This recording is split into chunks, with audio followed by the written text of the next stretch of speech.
Today's digital cameras do a lot for us, but there's no replacement for the human eye. It's important to learn how cameras work with light to create an image. That way, we'll know what's going on when it's time to capture a moment. There are 3 variables that determine if you're getting the right amount of light for the correct exposure. With a manual camera, we're able to change any of the variables ourselves. Different settings can result in really different pictures. Let's look at the process together. First, see this here? This is the aperture. It's the hole that light passes through. If we make the aperture big, we'll have more light, true, but the sharpness of your photo will decrease very quickly from your focus point, backward and forward. This is what we call shallow depth of field. If we have a very small aperture, we'll have less light, but a deeper depth of field. For portraits, it can be nice to have a sharp figure separate from a somewhat blurry background, so I would suggest a large aperture. Aperture is measured in f-stops. This can get a little confusing because lower numbers mean bigger apertures and higher numbers mean smaller apertures. Next, there's shutter speed to think about.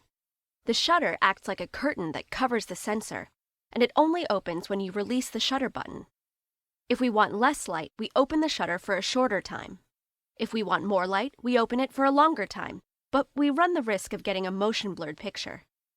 The speed is measured in seconds and fractions of seconds. For shooting sports or anything with a lot of movement, we'll need faster speeds. For taking awesome night landscapes, longer exposures will be better, but we'll need a tripod to steady the shot and prevent motion blur. Another cool thing we can do with light exposures is light painting, drawing in the dark with a torch or the light of a cell phone. Lastly, ISO sensitivity controls how sensitive the sensor is to light. If we use low sensitivity, we'll need more light to register a photo. With a higher sensitivity, we'll be able to get a picture with less available light. 100 ISO is a low sensitivity, while 6400 ISO is a high one. If we increase sensitivity, we'll be able to use faster speeds and smaller apertures, but we'll get noisier images. Good thing we have something to tell us if we're getting the correct amount of light to get a good exposure, the light meter. Sound good to you? Now it's time to get out there and practice taking pictures under different conditions, so you know what to do anytime you want to take the best picture.